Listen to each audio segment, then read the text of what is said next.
Good evening. I have asked for this time tonight in order to announce my answer to the House Judiciary Committee's subpoena for additional Watergate tapes, and to tell you something about the actions I shall be taking tomorrow, about what I hope they will mean to you, and about the very difficult choices that were presented to me. These actions will at last, once and for all, show that what I knew and what I did with regard to the Watergate break-in and cover-up were just as I have described them to you from the very beginning. I spent many hours during the past few weeks thinking about what I would say to the American people if I were to reach the decision I shall announce tonight.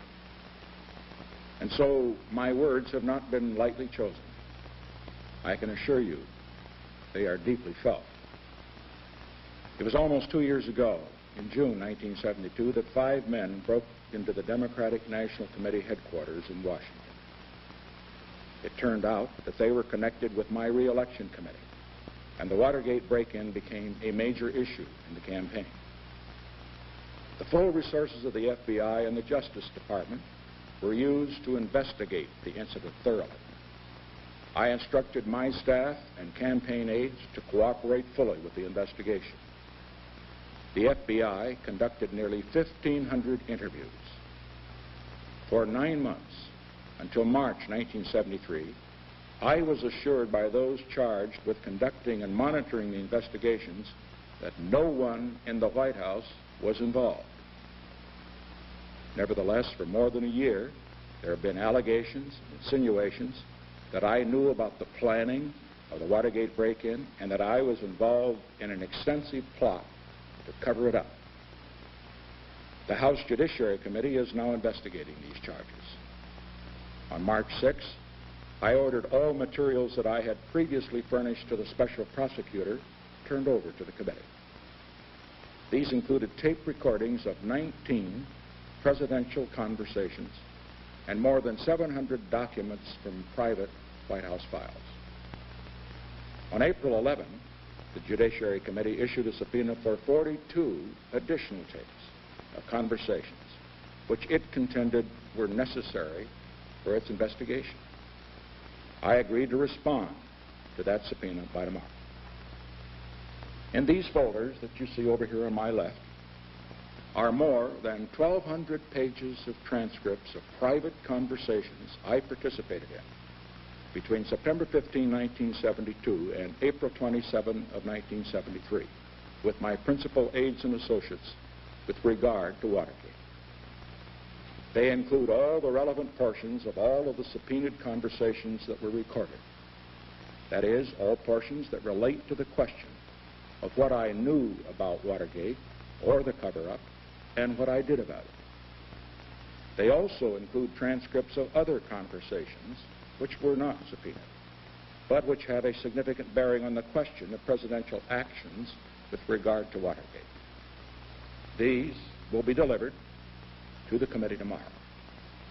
In these transcripts, portions not relevant to my knowledge or actions with regard to Watergate are not included, but everything that is relevant is included.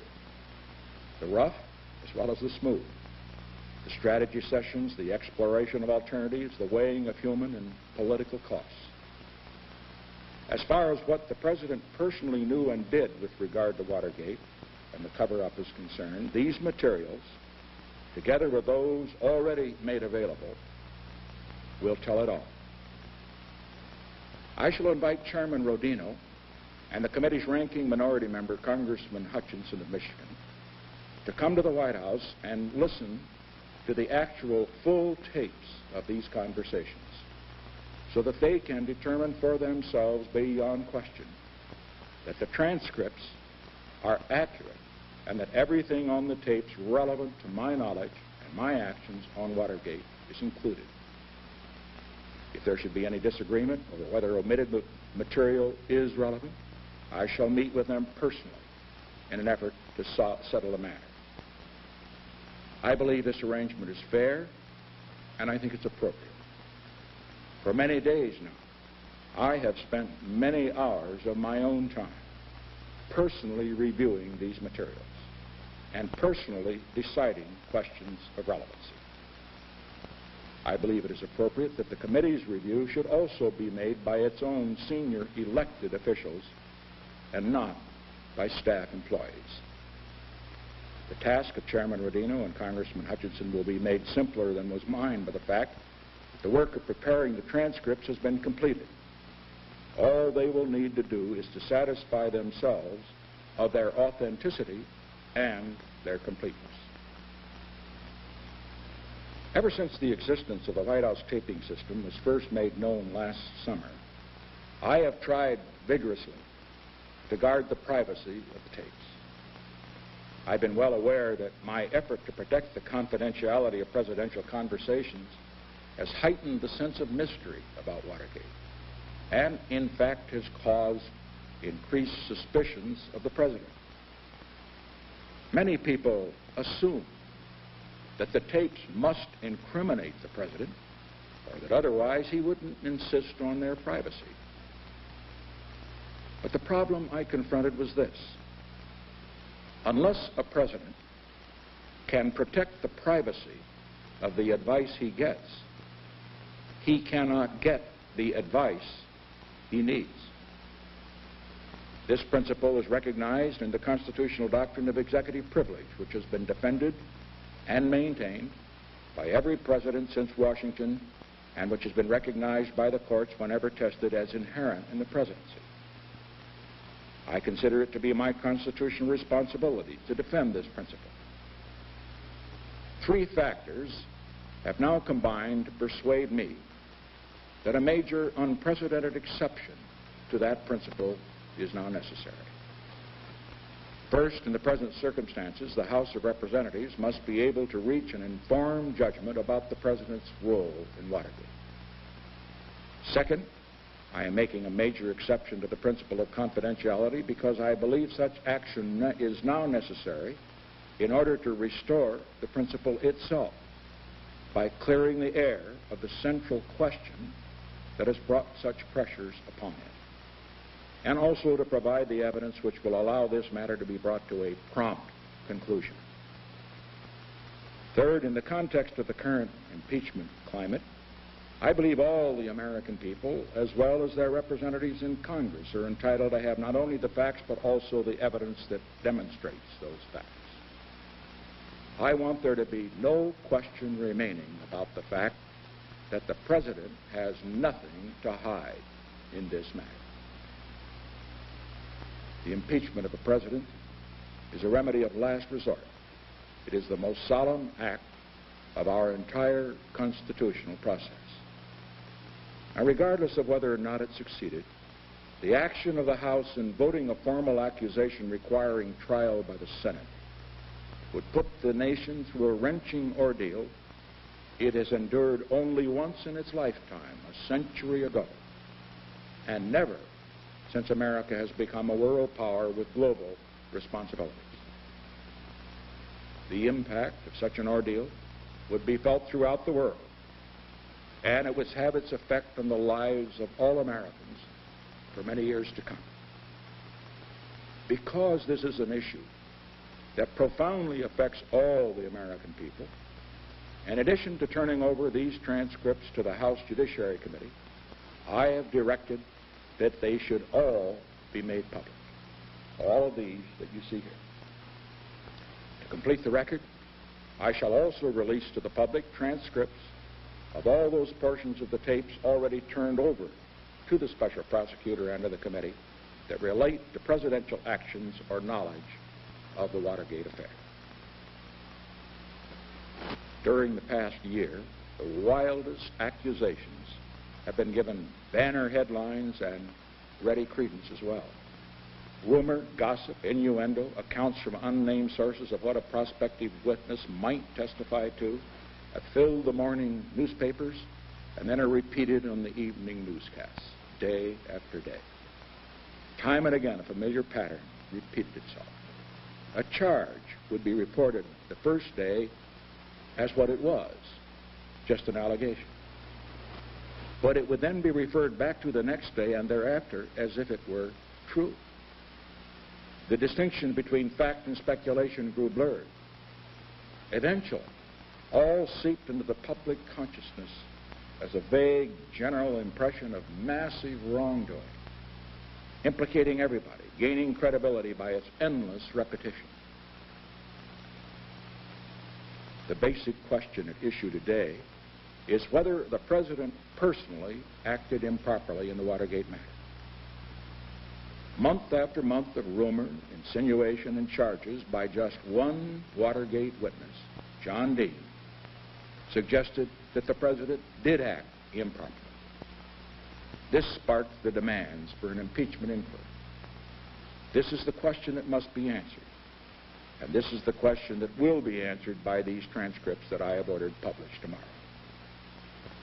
These transcripts cover hour upon hour of discussions that I held with Mr. Haldeman, John Ehrlichman, John Dean, John Mitchell, former Attorney General Kleindienst, Assistant Attorney General Peterson, and others with regard to Watergate.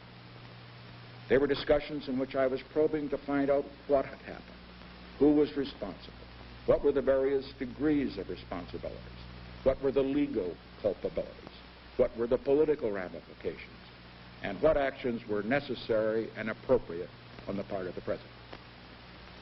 I realize that these transcripts will provide grist for many sensational stories in the press. Parts will seem to be contradictory with one another, and parts will be in conflict with some of the testimony given in the Senate Watergate Committee hearings. I have been reluctant to release these tapes, not just because they will embarrass me and those with whom I have talked, which they will, not just because they will become the subject of speculation and even ridicule, which they will, and not just because certain parts of them will be seized upon by political and journalistic opponents, which they will. I have been reluctant because in these and in all the other conversations in this office, people have spoken their minds freely, never dreaming that specific sentences or even parts of sentences would be picked out as the subjects of national attention and controversy. I've been reluctant because the principle of confidentiality is absolutely essential to the conduct of the presidency. In reading the raw transcripts of these conversations, I believe it will be more readily apparent why that principle is essential and must be maintained in the future.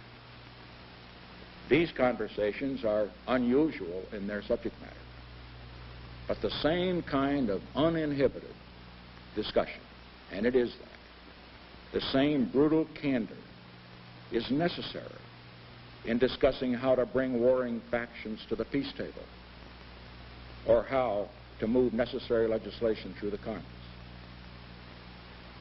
Names are named in these transcripts. Therefore, it is important to remember that much that appears in them is no more than hearsay or speculation, exchanged as I was trying to find out what really had happened, while my principal aides were reporting to me on rumors and reports that they had heard, while we discussed the various often conflicting stories that different persons were telling. As the transcripts will demonstrate, my concerns during this period covered a wide range. The first and obvious one was to find out just exactly what had happened and who was involved. A second concern was for the people who had been or might become involved in Watergate. Some were close advisors, valued friends, others whom I had trusted. And I was also concerned about the human impact on others, especially some of the young people and their families who had come to Washington to work in my administration, whose lives might be suddenly ruined by something they had done in an excess of loyalty or in the mistaken belief that it would serve the interests of the President. And then I was quite frankly concerned about the political implications. This represented potentially a devastating blow to the administration and to its programs, one which I knew would be exploited for all it was worth by hostile elements in the Congress as well as in the media. I wanted to do what was right, but I wanted to do it in a way that would cause the least unnecessary damage in a highly charged political atmosphere to the administration. And fourth, as a lawyer, I felt very strongly that I had to conduct myself in a way that would not prejudice the rights of potential defendants. And fifth, I was striving to sort out a complex tangle, not only of facts, but also questions of legal and moral responsibility. I wanted, above all, to be fair. I wanted to draw distinctions where those were appropriate between persons who were active and willing participants on the one hand, and then on the other, those who might have gotten inadvertently caught up in the web and be technically indictable, but morally innocent. Despite the confusions and contradictions, what does come through clearly is this.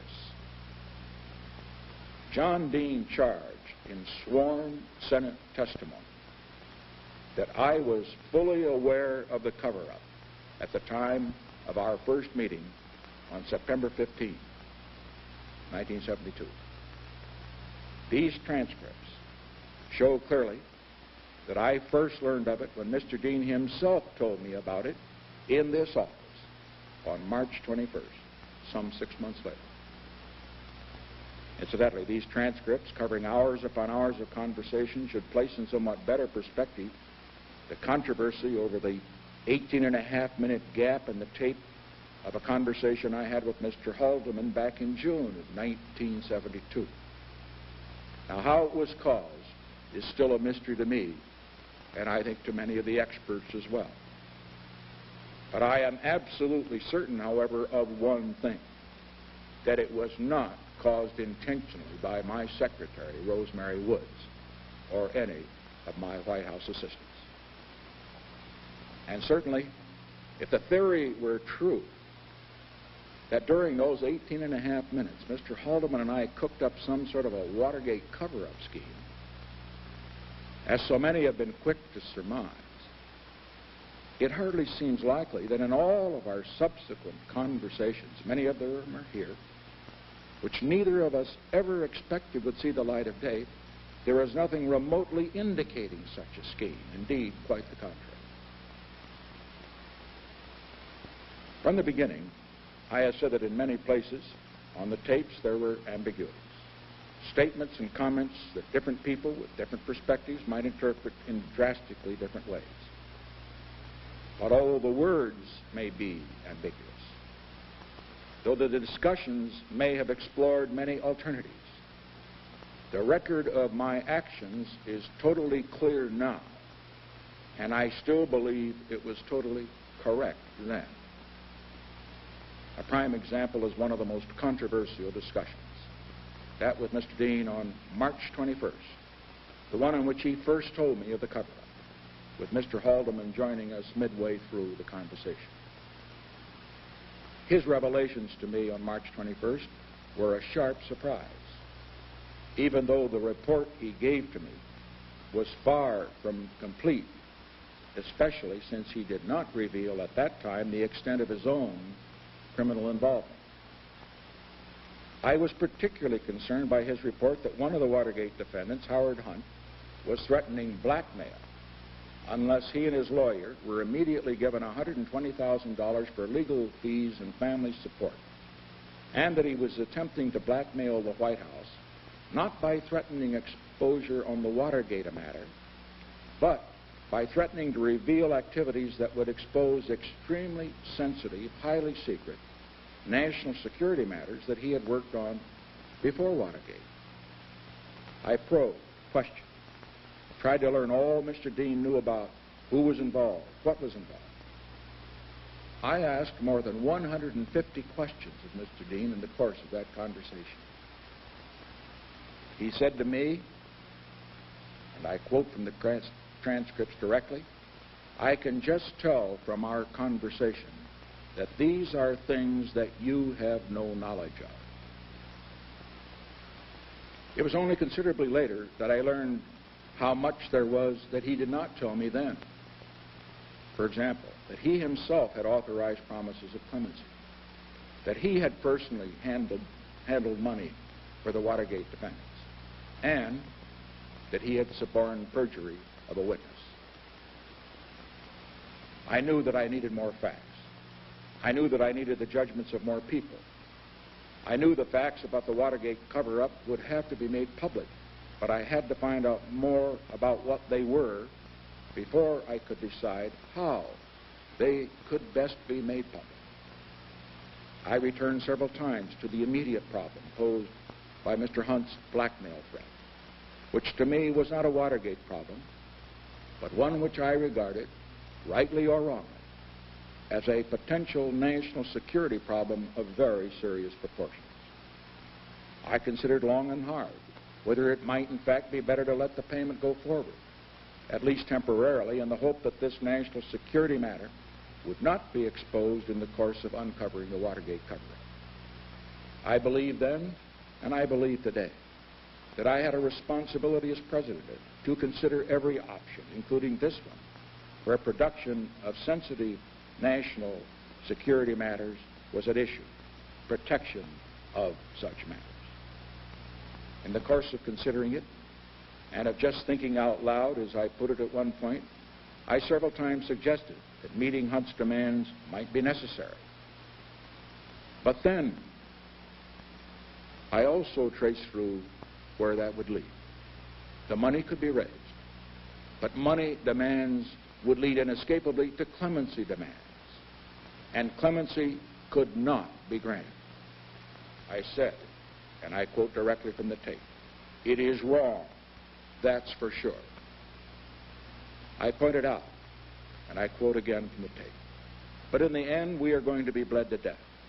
And in the end, it is all going to come out anyway. And then you get the worst of both worlds. We are going to lose, and people are going to," then Mr. Haldeman interrupts me and says, "and look like dopes." And I responded, "and in effect, look like a cover-up. So that we cannot do." Now, I recognize that this tape of March 21 is one which different meanings could be read in by different people. But by the end of the meeting, as the tape shows, my decision was to convene a new grand jury and to send everyone before the grand jury with instructions to testify. Whatever the potential for misinterpretation there may be as a result of the different options that were discussed at different times during the meeting, my conclusion at the end of the meeting was clear. And my actions and reactions, as demonstrated on the tapes that follow that date, show clearly that I did not intend the further payment to Hunt or anyone else be made. These are some of the actions that I took in the weeks that followed in my effort to find the truth, to carry out my responsibilities to enforce the law. As the tape of our meeting on March 22nd, the next day, indicates, I directed Mr. Dean to go to Camp David with instructions to put together a written report. I learned 5 days later, on March 26th, that he was unable to complete it.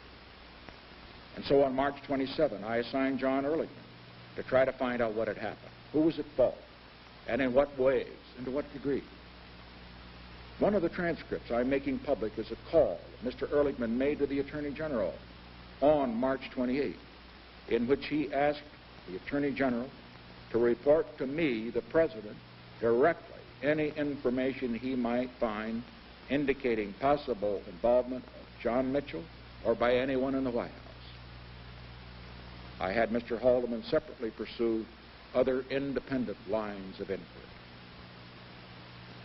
Throughout, I was trying to reach determinations on matters of both substance and procedure, on what the facts were and what was the best way to move the case forward.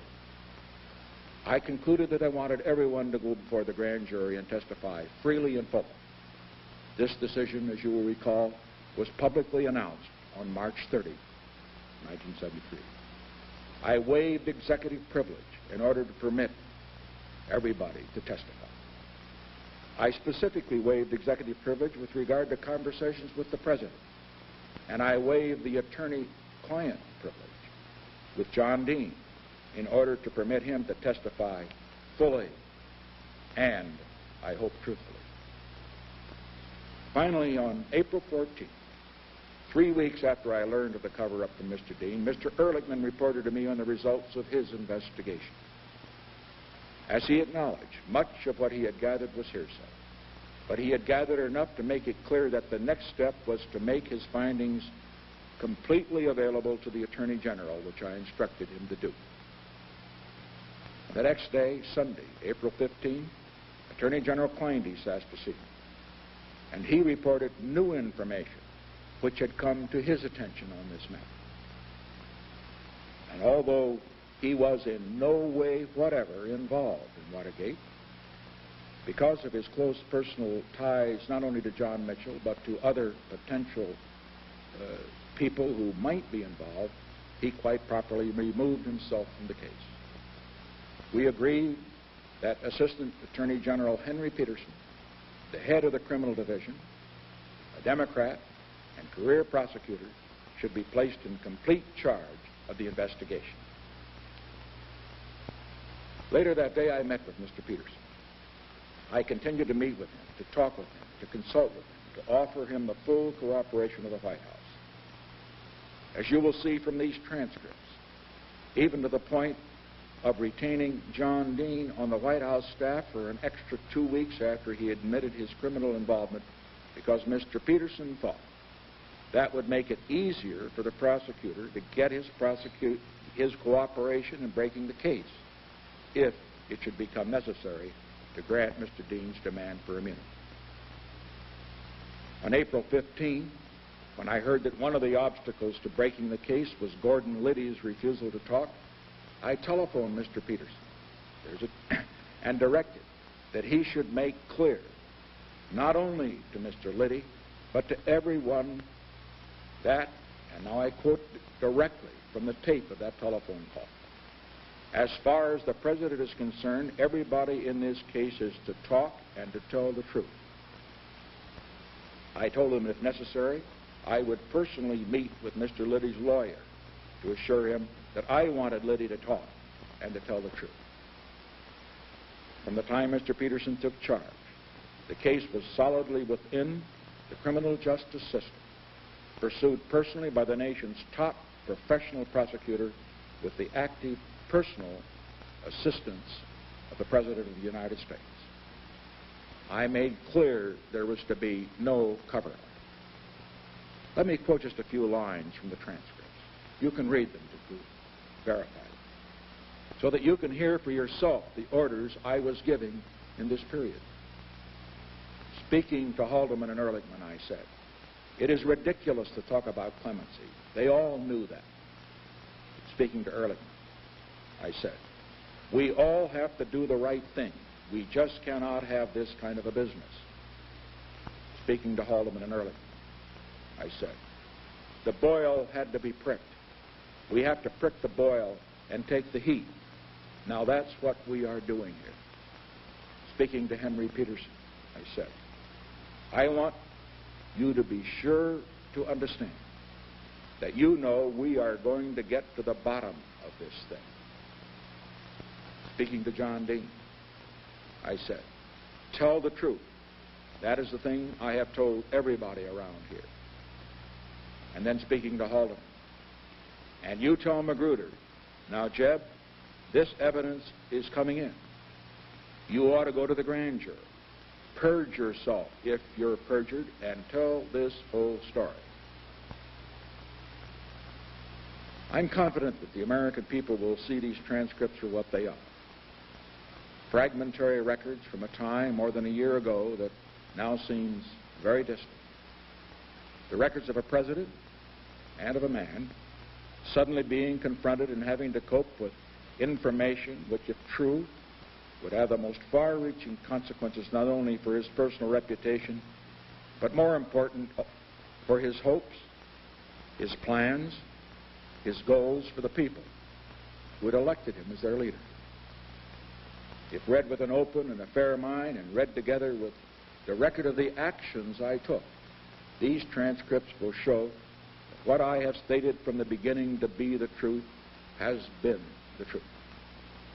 That I personally had no knowledge of the break-in before it occurred. that I had no knowledge of the cover-up until I was informed of it by John Dean on March 21st, that I never offered clemency for the defendants, and that after March 21st, my actions were directed toward finding the facts and seeing that justice was done fairly and according to the law. The facts are there. The conversations are there. The record of actions is there. To anyone who reads his way through this mass of materials I have provided, it will be totally, abundantly clear that as far as the President's role with regard to Watergate is concerned, the entire story is there. As you will see, now that you also will have this mass of evidence I have provided, I have tried to cooperate with the House Judiciary Committee. And I repeat tonight the offer that I have made previously to answer written interrogatories under oath. And if there are then issues still unresolved, to meet personally with the chairman of the committee and with Congressman Hutchins to answer their questions under oath. As the committee conducts its inquiry, I also consider it only essential and fair that my counsel, Mr. St. Clair, should be present to cross-examine witnesses and introduce evidence in an effort to establish the truth. I am confident that for the overwhelming majority of those who study the evidence that I shall release tomorrow, those who are willing to look at it fully, fairly, and objectively, the evidence will be persuasive and, I hope, conclusive. We live in a time of very great challenge and great opportunity for America. We live at a time when peace may become possible in the Middle East for the first time in a generation. We are at last in the process of fulfilling the hope of mankind for a limitation of nuclear arms, a process that will continue when I meet with the Soviet leaders in Moscow in a few weeks. We are well on the way toward building a peace that can last, not just for this, but for other generations as well. And here at home, there is vital work to be done in moving to control inflation, to develop our energy resources, to strengthen our economy so that Americans can enjoy what they have not had since 1956, full prosperity, without war and without inflation. Every day absorbed by Watergate is a day lost from the work that must be done by your President and by your Congress. Work that must be done in dealing with the great problems that affect your prosperity, affect your security, that could affect your lives. The materials I make public tomorrow will provide all the additional evidence needed to get Watergate behind us and to get it behind us now. Never before in the history of the presidency have records that are so private been made so public. In giving you these records, blemishes and all, I am placing my trust in the basic fairness of the American people. I know in my own heart that through the long, painful, and difficult process revealed in these transcripts, I was trying in that period to discover what was right and to do what was right. I hope and I trust that when you have seen the evidence in its entirety, you will see the truth of that statement. As for myself, I intend to go forward to the best of my ability with the work that you elected me to do. I shall do so in a spirit perhaps best summed up a century ago by another president when he was being subjected to unmerciful attack.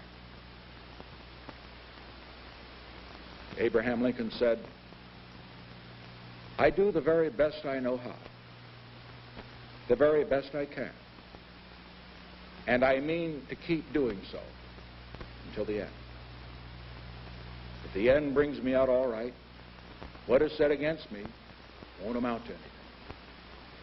If the end brings me out wrong, 10 angels swearing I was right would make no difference. Thank you and good evening.